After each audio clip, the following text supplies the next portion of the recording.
Hey y'all, spooky season is here, and if you're looking for a show to whet your appetite for a little haunted history, then I'd like to invite you to check out Southern Gothic, a chart-topping history podcast that explores some of the most infamous legends, folklore, ghost stories, and hauntings of the American South.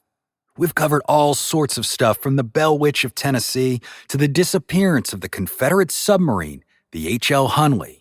Not to mention our deep dives into the local lore of some of America's oldest and most haunted cities, like New Orleans, Charleston, and St. Augustine. So, if you're ready for a little good old-fashioned Halloween storytelling with a commitment to quality historical research, then be sure to check out Southern Gothic today. It's available now on all your favorite podcast apps. Hello everyone, Takuya here. And I'm Gabby. And we are the hosts of History of Everything, a podcast which you can probably guess by the name is, it's about everything. Do you want to know why people thought potatoes were evil and would give you syphilis? Are you curious about all the stories of the terrible and stupid ways that people have kicked the bucket over the years? Do you want to hear tales about all of the different badasses of history and the lives that they had brought to life? Well, if so, then look no further. History of Everything is just the right podcast for you. It's available on Spotify, Pandora, and anywhere else that you get your podcast from. Join us for some fun and just see how weird and wacky history can be. Well, this ought to be really interesting. The second edition of the Inbox of Oddities. We're in a hotel room outside of the Orlando airport.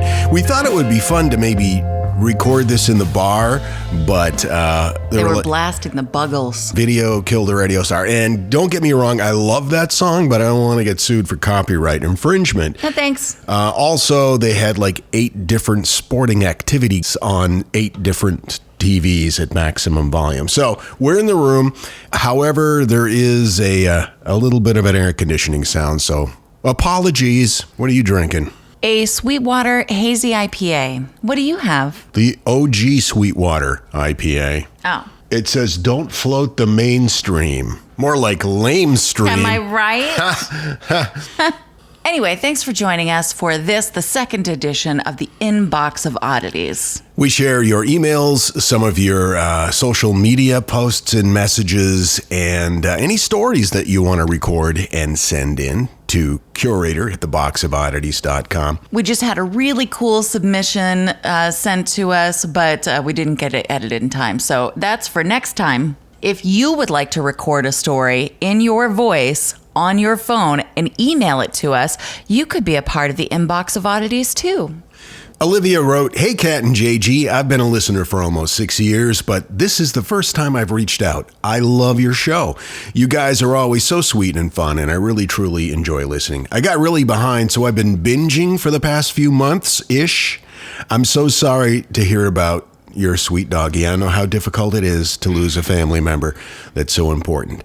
And we appreciate that. I finally got to box 608, where Kat talked about the Acabadora, which led to a bit about assisted death. I'm a junior in high school, and I'm currently writing a research paper on assisted death in the U.S. and the potential manipulation/misinformation surrounding some of the programs. The goal is to determine if terminal patients are being misled into a peaceful death, and if so, if their deaths are really as calm and peaceful as advertised, since some assisted death formulas have been linked to fluid-filled lungs and death row executions and icky things like that. I've been working on it for over a semester now, and the presentation is this weekend. I'm nervous, but I suppose I'll be all right once it's over. Anyway, just wanted to reach out and let you guys know how much I look up to you. Aw, you guys are so brave and wonderfully odd, and especially lately, you've given me some confidence I haven't had in a long time. Your show is one of my favorite parts of the day, and I love you guys so much. Olivia, heart emoji. Thanks, Olivia. Heart emoji right back. Emoji. Jess sent us a me-mail. A me-mail. I guess it was to me. Sort of. It's just not a very encouraging way to start a sentence. Jess sent an email. Hello there, my name is Jess and I am late, but I am listening to The Box of Oddities. Jess said, you're talking about growing a new ear on your forearm, and I had to share this story with you. When my dad, who has passed away, was about 16, he was in a terrible car accident. The impact was so hard that his seatbelt broke loose and he went through the windshield. He lost all of his front teeth and all the skin above his left eye. No eyelid, no eyebrow. This was 1979. The doctors decided to take a square of skin from his chest and sew it onto his face. Wow. The pics of his face afterwards are very Frankenstein-esque. However, it healed really well. Witchcraft? Question mark? Luck? Question mark? Anyway, I can't find the pic of him after the wreck, but I have some of him later in life where you can see the eyebrow is a bit sparse, LOL. So yay for weird, amazing bodies, I guess. And here is the picture. Holy crap. I know, it looks so regular eyebrowy. I mean, a little, sparse for sure. But you have a sparse eyebrow. I do, and that was the result of a beer-fueled evening. That tracks. When I was 16 and playing Frisbee in the parking lot at 3 a.m. And it seems as though the little pipes that they use to fill up the diesel tanks with are right about eyebrow height.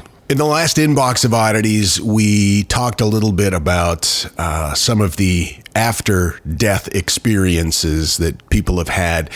Well, experiences with people that they know and loved that had passed and then came to them in dreams. Ella Rock, who is one of the members of the Order of Freaks, sent this message. The dreams of loved ones visiting us are amazing. My dad passed when I was 14, and every so often he visits my dreams. First time, he was packing his stuff up from the house and wanted to properly say goodbye. He died overseas, and I begged him to stay, but he couldn't. In college, he came back in a dream, and we were having coffee, and he said, "Stop it with all the boys." Since I was dating around a lot. They're with us. They love us. The physical plane can truly be so limiting. Josh Vidmer, who is an author that just happens to be a listener of the Box of Oddities, it's wild anyway, sent us a message on Patreon. So I'm listening to the one from the other day about the guy who was killed by the beaver, and I figured I'd share this. I review hazard mitigation plans from all over the country. Think planning on how to reduce risks from things like floods, fires, tornadoes, etc. Usually the hazards we see profiled in plans are weather or geology related, but we do occasionally see others. Some animal hazards I've seen over the years once. Beaver dams, because they can cause flooding. Moose strikes. Yeah, we just got back from Maine, and that's been very much on our mind. And my personal favorite from just a few weeks ago, problematic squirrels. Does he explain? No. No details, just problematic squirrels. That's very Josh. He continued with, I'll let you speculate on what the issues were with them. Thanks, Josh. Curator at theboxofoddities.com. Reed says, shared this story. My younger sister and her then husband went to Germany one year to visit his parents and attend Oktoberfest. My sister is an extremely beautiful woman, and she'd gotten herself a full, authentic dirndl dress and had worn it when they went out. She looked exactly like the St. Pauli girl. She also is a bit of a savant when it comes to languages. At last count, my sister speaks at least 7. A polyglot. Fluently, including Spanish, Hindi, and most importantly, for this story, Bavarian German. I've started learning German. It's not going well. My sister had gone to the concession stand to buy some fresh steins of beer for their table and was carrying them back when a family, apparently from the U.S. Midwest, based on their accent, walked up to her and the father shouted, "Can we take your picture?" while waving his camera so she'd understand what he was asking. So what was my sister to do? She put on her biggest smile and said, "Ja, sure," with as thick a Bavarian accent as she could possibly layer in, and holds up the beer steins so they're in the shot. And now, years later, we figure that somewhere in the Midwest, there's a family who pulls out their photo album every so often and talks about the pretty German Stein girl who let them take their picture at Oktoberfest. Who is actually your sister from, like, Nevada? Doesn't say, but yeah, wouldn't be surprised. I love it. Again, we love it when you send us your voice telling us your stories. Hi, Kat and JG. This is Rachel from Pittsburgh, Pennsylvania. I've been going back and forth about sending this to you guys, but you know what? Let's get spoopy in here. This is actually my mom's story from when I was probably like 4 or 5 months old. I'm not sure. I have a sister who's about 18 months older than me, so she probably would have been almost 2 at the time. She was an overnight nurse. My dad was at work, and she was watching us while we were playing, doing what infants and toddlers do. And she must have fallen asleep because, again, nursing with 2 kids under the age of 2 was not conducive to a good sleep cycle. No one was home, so we were just doing our thing. And my mom says that she was sleeping and having like fine dreams or whatever. And something told her, wake up. Of course, she was home alone, so it like startled her awake, just to find that my older sister was deciding to go and play horsey on me and almost sat on my neck, which at the age I was probably would have killed me. She got up just in time to grab my sister, take her off of me, and then as soon as my dad walked home, he handed her the kids and went to bed. She's always believed in guardian angels. She's always believed in higher powers. And she says that somebody was looking out for me that day, because I definitely would have died, because she was not the smallest of toddlers and would have landed right on my neck. So not sure if that counts as a spoopy story for everybody, but my mom loves to tell it whenever the supernatural comes along. I hope you all have a good one. Spring? Is that you? Warmer temps mean new Allbirds styles. Meet the Super Light Collection, the lightest ever shoes from Allbirds, now in fresh colors. These must-have travel shoes have a lighter-than-air feel and a barely-there fit that made them the most packable shoes ever. Plus, they're comfy right out of the box. That means more comfort and less baggage. Experience how Allbirds is redefining comfort. Visit allbirds.com and use code SUPER24 for a free pair of socks with a purchase of $48 or more. That's ALLBIRDS.com, code SUPER24.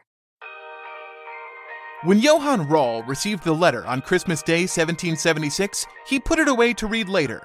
Maybe he thought it was a season's greeting and wanted to save it for the fireside. But what it actually was a warning, delivered to the Hessian colonel, letting him know that General George Washington was crossing the Delaware and would soon attack his forces. The next day, when Rall lost the Battle of Trenton and died from 2 colonial Boxing Day musket balls, the letter was found, unopened, in his vest pocket. As someone with 15,000 unread emails in his inbox, I feel like there's a lesson there. Oh well, this is The Constant, a history of getting things wrong. I'm Mark Chrysler. Every episode, we look at the bad ideas, mistakes, and accidents that misshaped our world. Find us at constantpodcast.com or wherever you get your podcasts.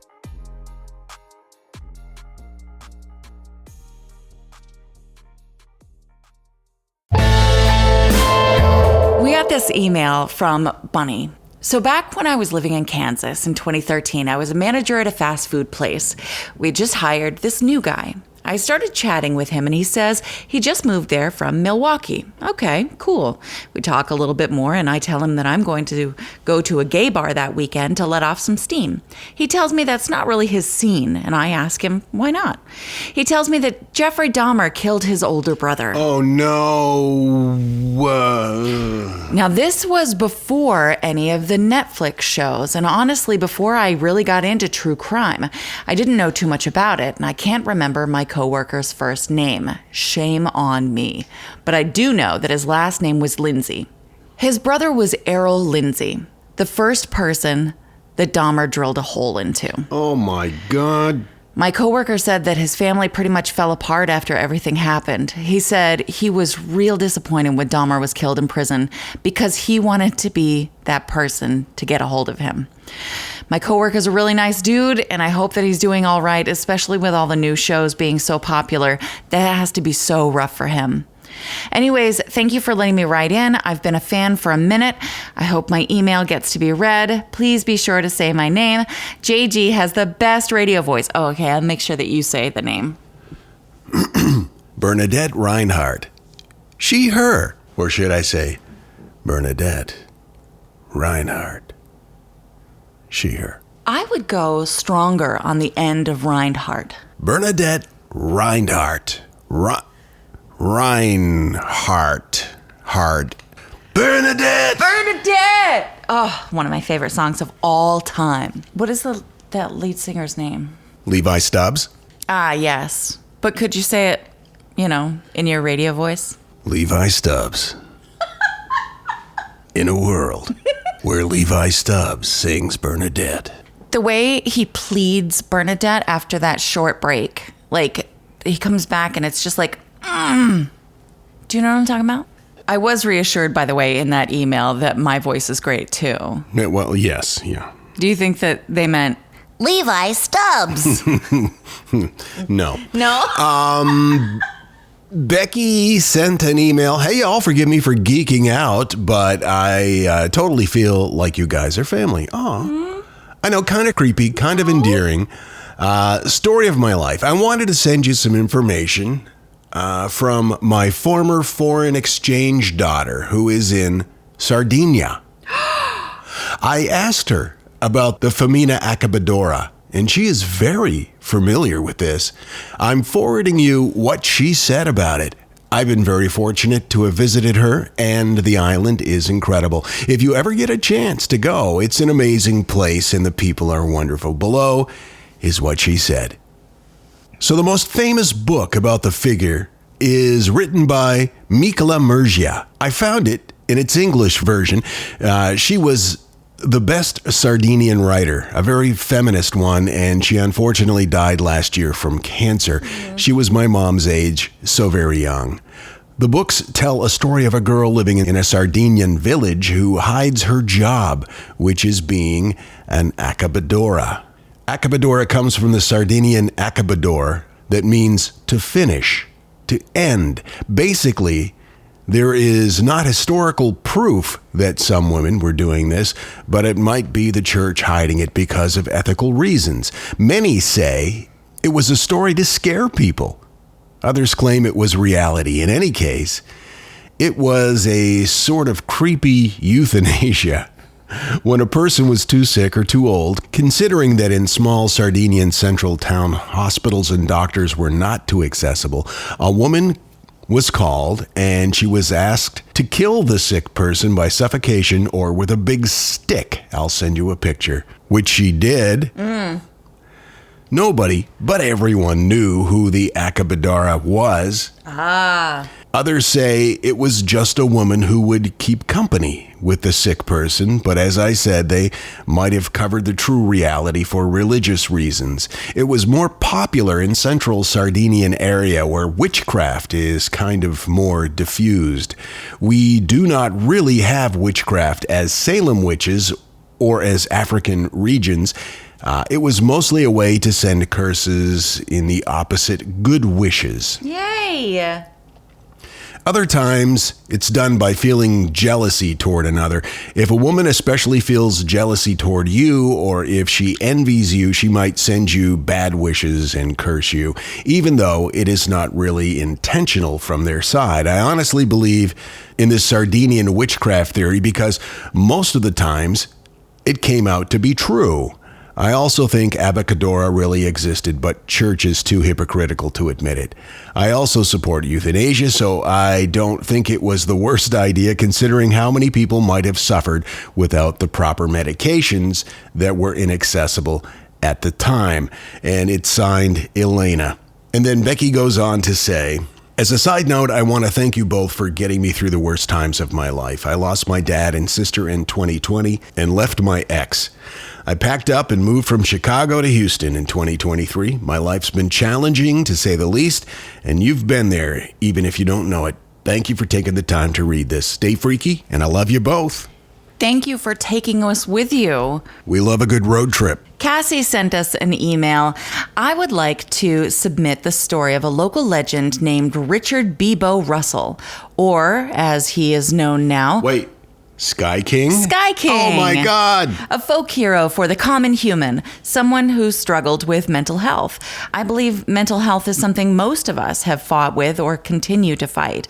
And I hope this story can help raise awareness and maybe encourage others not only show kindness, but also compassion for those around them. Inside each of us is a whole world others can't see, and it's so important to remember this. I've been a fan since day one, not only of Box, but of The Shallow End as well. Please continue being kick-ass humans, and I look forward to hearing more in the future. I know this story. 49, what can I do for you? Hey, I found myself in a bit of a predicament. I'm in the air right now, and just kind of soaring around. 449, are you not supposed to be on that aircraft? I did a kind of a bad thing, kind of a selfish thing.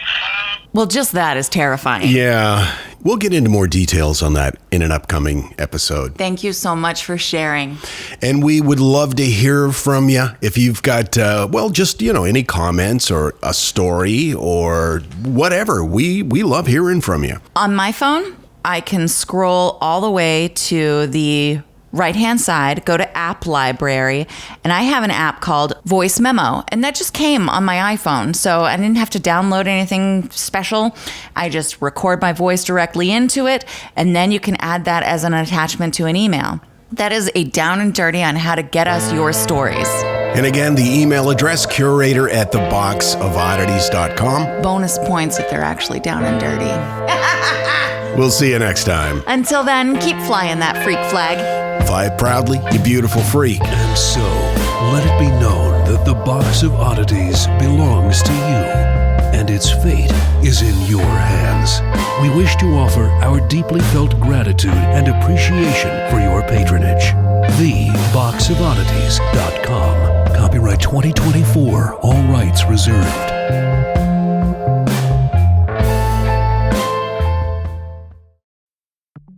Are you interested in the parts of history that remain a mystery? Do you want to learn more about the historical myths and misconceptions used to prop up false belief today? I'm Nathaniel Lloyd. In my podcast, Historical Blindness, I delve into all of these topics, sharing puzzling tales from the past and examining hoaxes, conspiracy theories, and misremembered events that provide insight into modern politics and religion. New episodes every 2 weeks. Find Historical Blindness on most podcast players and platforms.